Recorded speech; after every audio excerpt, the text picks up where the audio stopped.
भांडण झाल्यानंतर बळीराम घर सोडून गेला. वर्षभर तो घरी परतलाच नाही. त्याच्या भावाला त्याच्या बेपत्ता होण्यावर संशय आला.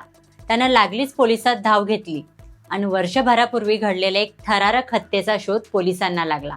याहून धक्कादायक म्हणजे मृतदेहाचे 3 तुकडे करून ते 3 दिशेला फेकून देण्यात आले होते. ऐरोलीत नेमकं काय घडलंय हे सविस्तर जाणून घेऊयात. नमस्कार, मी स्नेहा. तुम्ही पाहतात लोकसत्ता ऑनलाईन. बळीराम कुशवाह हा ऐरोलीतल्या यादव नगर येथे पत्नी आणि 2 मुलांबरोबर राहत होता. याच काळात त्याच्या पत्नीचं म्हणजे सुनीताचं घणसोलीतल्या रिक्षाचालक राहुल प्रजापती याच्याबरोबर प्रेमसंबंध जुळले. पण त्यांच्या या विवाहबाह्य नात्याची कुणकुण बळीरामला लागलीच. त्याने याला तीव्र विरोध केला. हा विरोधच त्याच्या जीवावर बेतला. प्रेम संबंधात अडचण निर्माण होते म्हणून नवऱ्याचा काटा काढण्याचा डाव सुनीतानं राहुलच्या मदतीनं रचला. सुनीताने आपल्या दोन्ही मुलांना त्यांच्या मावशीकडे पाठवून दिलं. 9 ऑगस्ट 2025 रोजी मध्यरात्री बळीराम गाढ झोपेत असताना सुनीता आणि राहुल या दोघांनी त्याचा गळा आवळला. त्यानंतर धारदार शस्त्रांनी चाकूने गळ्यावर वार करून त्याची निर्गुण हत्या केली. हत्या करून हे जोडपं इथंच थांबलं नाही. त्यांनी मृतदेहाची विल्हेवाटही लावली. हत्येनंतर आरोपींनी घरातच मृतदेहाचं मुंडकं, धड आणि पाय असे 3 तुकडे केले. हे तिन्ही तुकडे वेगवेगळ्या गोण्या आणि चादरीत गुंडाळून राहुलच्या रिक्षातून रात्रीच्या अंधारात गवळीदेव परिसरातल्या जंगलात नेऊन सोडले. तेथे 3 वेगवेगळ्या ठिकाणी मृतदेहाचे तुकडे फेकून पुरावे नष्ट करण्याचा प्रयत्न करण्यात आल्याचं पोलिसांनी सांगितले. गुन्ह्यानंतर संशय येऊ नये म्हणून सुनीतानं यादवनगर मधलं घर भाड्याने दिलं आणि मुलांना घेऊन राहुल सोबत ती घणसोलीला राहायला गेली. 8 महिन्यानंतर बळीरामचा भाऊ गावाहून घरी आला. त्याने भावाची चौकशी केली असताना बळीराम घर सोडून गेल्याचं सुनीताने सांगितलं. पण भावाला संशय आला. त्याने लागलीच एप्रिल 2026 मध्ये रबाळे MIDC पोलीस ठाण्यात बळीराम बेपत्ता झाल्याची तक्रार केली. या प्रकरणी पोलिसांनी तपासाला सुरुवात केली. सुनीता आणि राहुल यांनी जुने मोबाईल आणि सिम कार्ड बदलून नवे मोबाईल वापरण्यास सुरुवात केली होती. मात्र पोलिसांनी जुन्या फोनचे कॉल रेकॉर्ड्स तपासले. याच्यातनं राहुल वेगवेगळे मोबाईल क्रमांक वापरत असला तरी त्याचा सातत्याने सुनीताशी संपर्क असल्याचं स्पष्ट झालं. दुसरीकडे पोलीस चौकशीत सुनीता पतीबाबत प्रत्येक वेळी वेगवेगळी माहिती देत होती. अखेर दोघांना ताब्यात घेऊन स्वतंत्रपणे चौकशी करण्यात आली. त्यांच्या जबाबातील विसंगती उघड झाल्यानंतर केलेल्या कसून चौकशीत दोघांनीही हत्येची कबुली दिली. आरोपींच्या कबुली जबाबानंतर पोलिसांनी गवळीदेव डोंगर परिसरात मृतदेहाचे अवशेष शोधण्याची मोहीम सुरू केली आहे.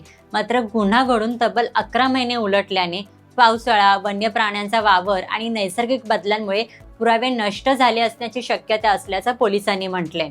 त्यामुळे मृतदेहाचे अवशेष शोधणं हे तपास पथकांसमोर मोठं आव्हान आहे. नवी मुंबई पुलिस आयुक्तालय में रबाड़े MIDC पुलिस स्टेशन में 24 अप्रैल 2026 मतलब आज से करीब 3-3.5 महीने पहले एक मिसिंग दाखल हुई थी, जिसमें बळीराम सूर्यनाथ कुशवाह एज 50 ईयर्स ये मिसिंग था। ये मिसिंग उनके भाई ने दाखल की थी, तो पुलिस ने इस मिसिंग में इन्वेस्टिगेशन शुरू किया। इन्वेस्टिगेशन में ऐसा देखा गया कि ये जो मिसिंग उनके भाई ने दाखल की थी, लेकिन उसके वाइफ ने दाखल नहीं की थी। और इन्वेस्टिगेशन में ऐसा देखा गया कि वो 9 अगस्त 2025 से मिसिंग है। तो फिर इसके बारे में टेक्निकल एनालिसिस किया गया, स्पॉट पे घटनास्थल पे थोड़ा सा इंक्वायरी किया गया और उस आधार पे ऐसा देखा गया टेक्निकल एनालिसिस के आधार पर कि जो मिसिंग की वाइफ है ये एक आदमी के कांटेक्ट में है और उसका नाम राहुल प्रजापति है, जो रिक्शा चलाता है।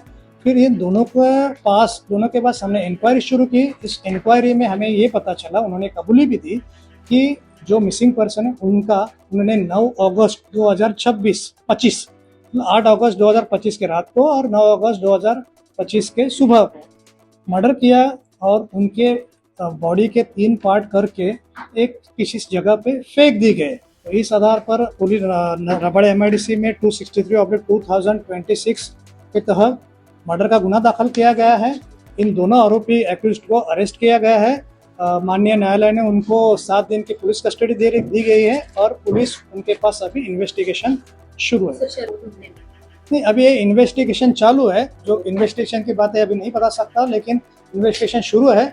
हम लोग पूरी एविडेंस प्राप्त करने की कोशिश करें। नहीं, रबाड़े MIDC ने अच्छा काम किया है। मिसिंग ऑलरेडी 8 महीने के बाद रिपोर्ट हुई थी, लेकिन रबाड़े पुलिस ने अच्छा काम करके ये मर्डर का गुना ओपन किया है। अभी हम लोग इन्वेस्टिगेशन में ज़्यादा से ज़्यादा एविडेंस प्राप्त करने की कोशिश करें। उसकी हत्या हुई, उसके बच्चे उनके मौसी के घर गए थे। या प्रकरणी पोलिसांनी बळीराम कुशवाह याची पत्नी सुनीता कुशवाह आणि तिचा प्रियकर राहुल प्रजापती या दोघांनाही अटक केली आहे आणि न्यायालयाने या दोघांनाही 7 दिवसांची पोलीस कोठडी सुनावली आहे। या प्रकरणाचे पुढील अपडेट जाणून घेण्यासाठी लोकसत्ताचं YouTube चॅनल सबस्क्राईब करा आणि पाहत राहा लोकसत्ता ऑनलाईन।